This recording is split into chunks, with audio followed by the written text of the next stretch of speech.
Hürmetli vatandaş, bugünkü leksiyalarımızı başlayımız. Leksiyada Sadaqa Jarız, Washington'dan sözleyimiz. Bugünkü İslaq 2020, 4. yıl 8. ayının 28. günü vatandaş. Haftaga çarşamba. Bugünkü vaziyetimizden esaq meselen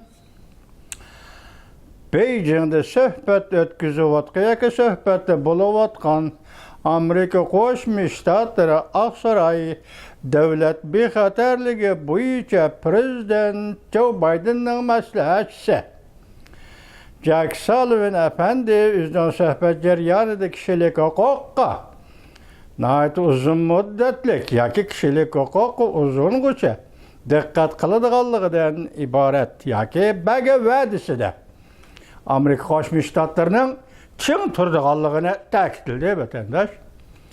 Shuning munosabatli qoldi yana bugun o'xshashli Birlashgan Davlatlar Tashkiloti kishilik huquq valiyligi ya'ni Vokil Turkning ishxonasi bu qatim Uyg'urlar to'g'risida yana yangi doklad e'lon qilganligini masalan hozirgi bugungi xabarga asoslanganda 6-oyda Birleşken Devletler Teşkilatı kishilik huquq valiyligining tashkillagan ümek a'zolari ya'ni tashkillagan ümek vakillar umigi Urumchini ya'ni Şinjan Uyg'ur avtonom rayonini ziyorat qilib aloqador kishilik huquqqa aloqador Jungoning amaldorlari bilan suhbatlashgan va shuningdek keyin tayyorlagan dokladining qisqacha mazmunlarini e'lon qildi. Bu xabar Amerika ovozining Xitoy til programmasida berildi vatandosh.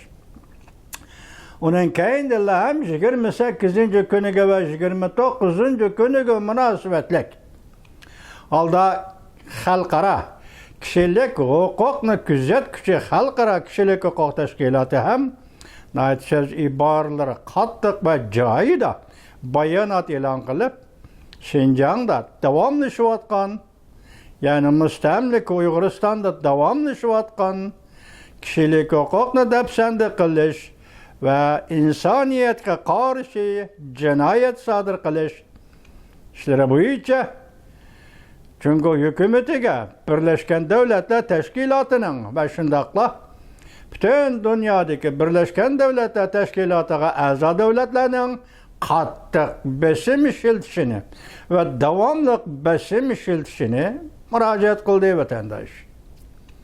Bugungi vaziyatimiz ana shuningga aloqador. Avvalda sizlar sizlar albatta ko'radiganimiz nima? Amerika Qo'shma Shtatlari Aqsaray Prezidenti Joe Bidenning davlat bexatarligi bo'yicha maslahatchisi Jack Sullivan Jungo tashqi ishlar vaziri Wang Yi bilan suhbatlashganda qaysi masalada har ikki taraf o'zining gapini qildi. Mavzuli xabar 8-oyning 28-kuni Buyuk Hirot orbitida e'lon qilindi.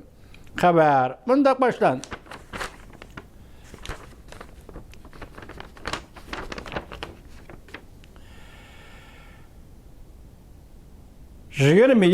Kunida 28-kunigacha Jungoda ziyoratda bo'layotgan Amerika Qo'shma Shtatlari Aqsaray davlat bexatarligi bo'yicha Prezident Joe Bidenning maslahatchisi Jack Sullivan Jungoning tashqi ishlar ministri Wang Yi bilan suhbat o'tkazdi.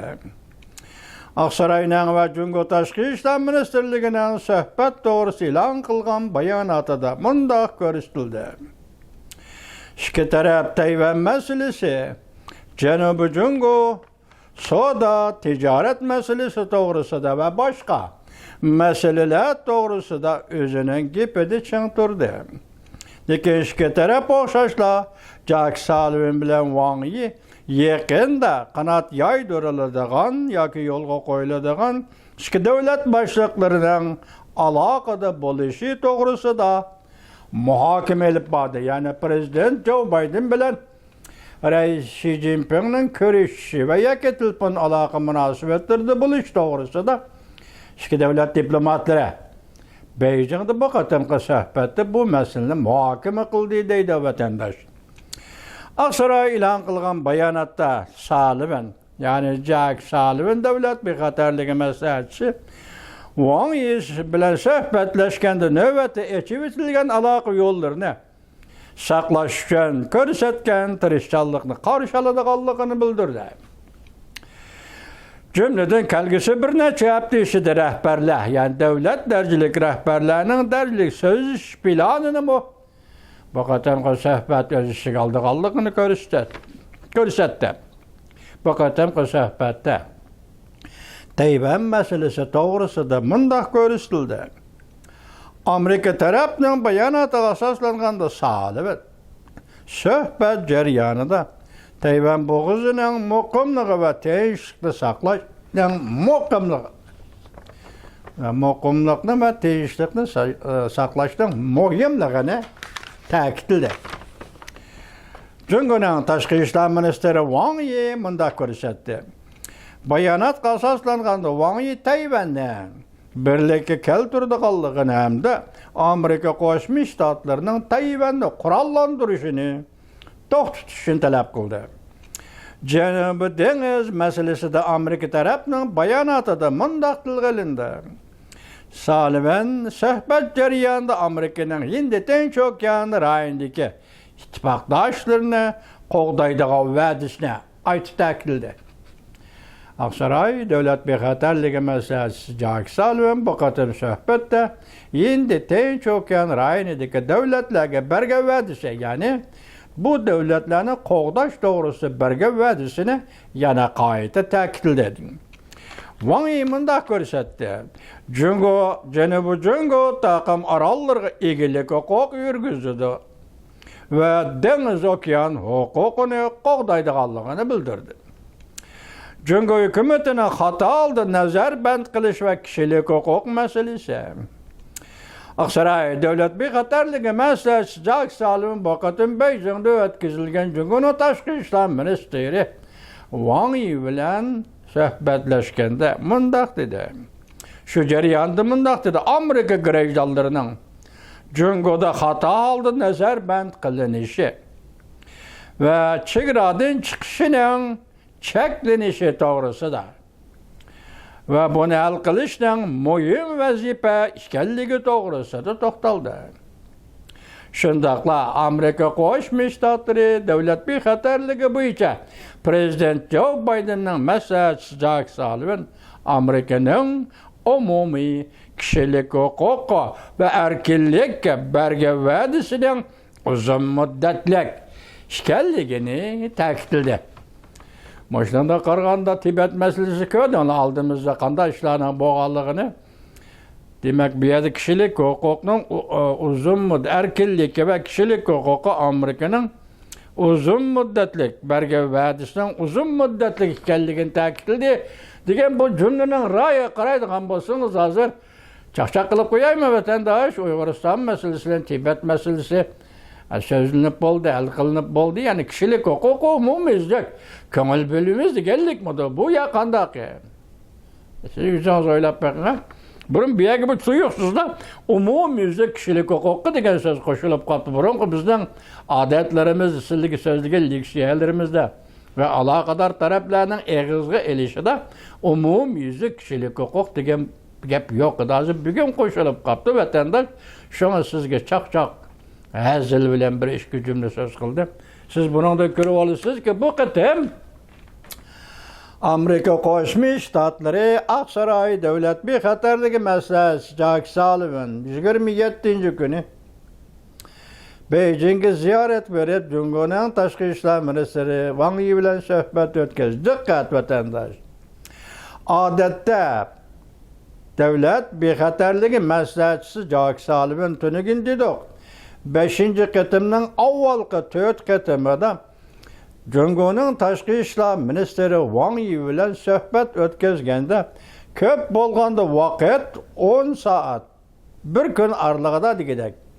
Az bo'lganda vaqt 6 soat suhbatlashgan edi vatandaş. Bu qatim Beijing'da suhbatlashganda nima dedi?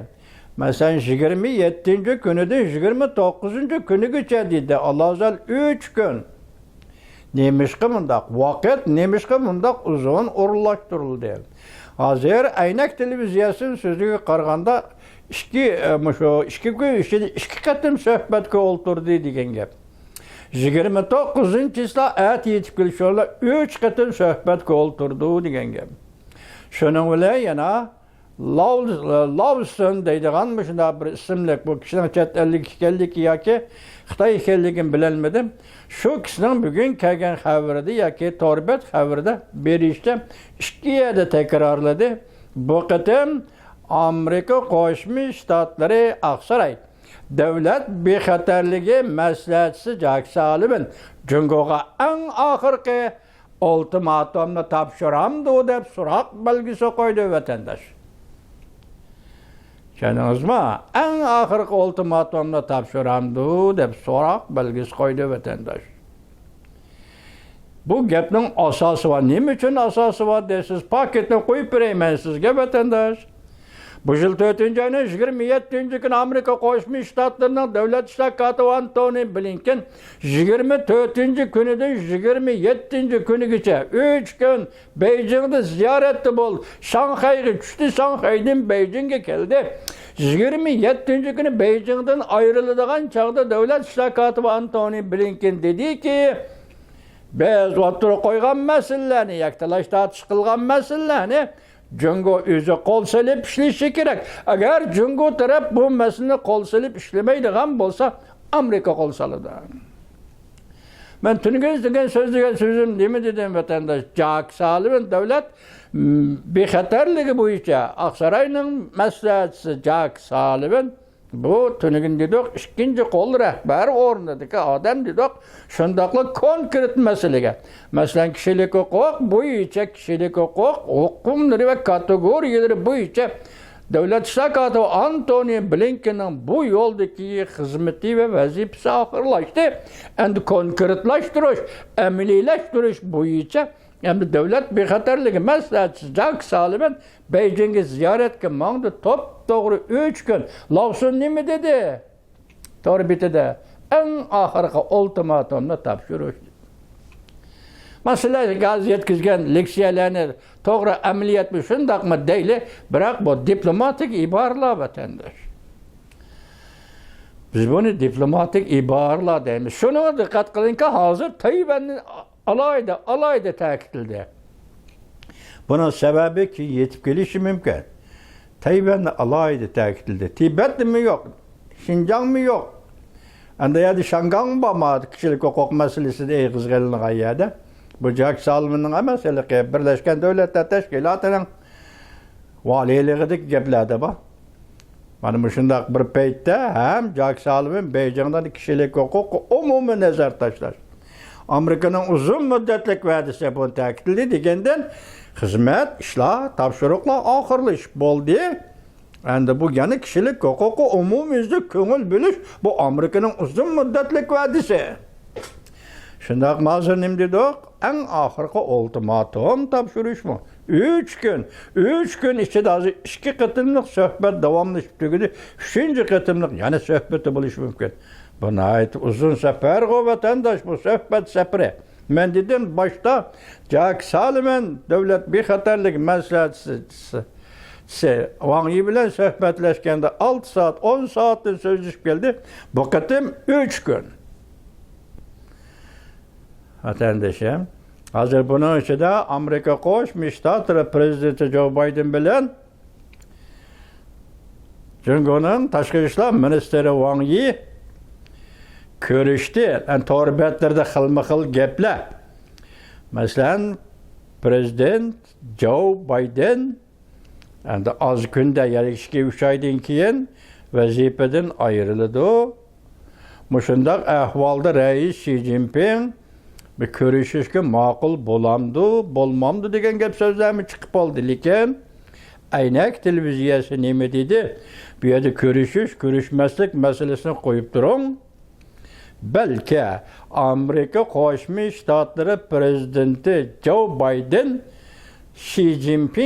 rais Xi Jinpingga chiqish yo'li berishi mumkin. Bu gapning vazni qanchalik, vatandosh? O'zingiz dangsab ko'ring, do'stim. O'zingiz dangsab ko'ring.